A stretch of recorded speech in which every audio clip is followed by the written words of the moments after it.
Venerable Nanda. Venerable Nanda entered the monkhood on his wedding day. Having seen many female celestial beings, he stopped pining for his bride. Having attained Arahatship, all of his cravings evaporated. On the occasion that Sammasambuddha went to teach the Dhamma to King Bimbisara and his subjects, a large number of people were able to attain different levels of Aryahood, and many decided to enter the monkhood. King Bimbisara subsequently offered the Weluwan temple to Sammasambuddha and his disciples. Some time later, Sammasambuddha decided to visit the city of Kapilavastu after having received repeated invitations from his father. During the first day of Sammasambuddha's visit, he recounted for his family and relatives a previous life story when he was reborn Prince Vesantara. On the second day, he taught the Dhamma to his father and his aunt, Queen Mahapajapati Gotami. As a result, both persons were able to attain the fruit of Sotapanna. On the third day, Sammasambuddha went to the wedding of Prince Nanda, his stepbrother, and a young lady called Jana Padakalyani. After finishing his meal, Sammasambuddha had Prince Nanda carry his alms bowl for him back to the Nikrodharam temple. As soon as they arrived at the temple, Sammasambuddha asked Prince Nanda if he wished to enter the monkhood. Out of deference to Sammasambuddha, Prince Nanda had to answer in the positive.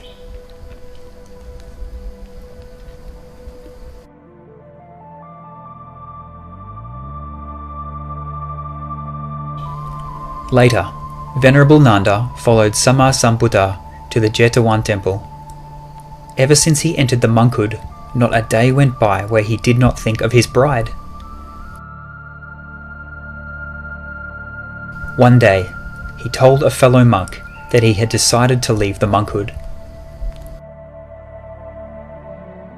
Sammasambuddha had Venerable Nanda fetched so that he could tell him the reason for wanting to disrobe. Venerable Nanda said that he kept thinking about how his bride had told him on their wedding day to hurry back. Sammasambuddha then took Venerable Nanda's arm so that they could ascend together to the celestial realm. During their journey, Sammasambuddha pointed out to Venerable Nanda a female monkey, which had narrowly escaped death in a forest fire. She was sitting on a stump. Her ears, nose, and tail had been badly burnt and partially gone. Upon arriving at the celestial realm of Tawatimsa, Venerable Nanda saw 500 female devas, who were attending to King Saka. Sammasambuddha asked Venerable Nanda who was more beautiful, his bride or the female deva. Venerable Nanda said that after seeing the female devas, his bride could be compared to the poor monkey ravaged by the fire. Sammasambuddha told Venerable Nanda to remain in the monkhood and practice accordingly, and his reward would be his own female devas.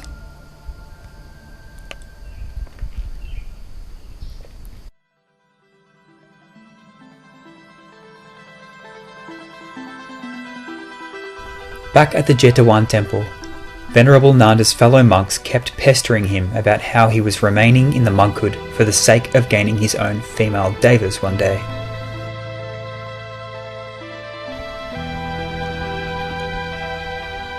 Having been thus pestered for some time, Venerable Nanda began to feel ashamed and went in search of solitude, where he earnestly practiced the middle way meditation. It was not long afterward that Venerable Nanda was able to attain Arahatship. On that same night, a celestial being went to give the news to Sammasambuddha, but Sammasambuddha already knew it.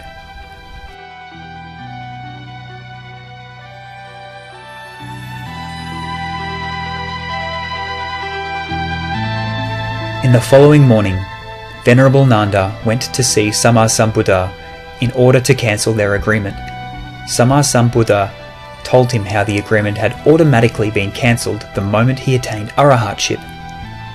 When asked by his fellow monks how he was feeling now about disrobing, he told them that he no longer pined for the secular life. They were so amazed at his answer that they had to find out the reason for his sudden change of heart from Sammasambuddha. They were told that in days past, Nanda was like a house with a leaky roof.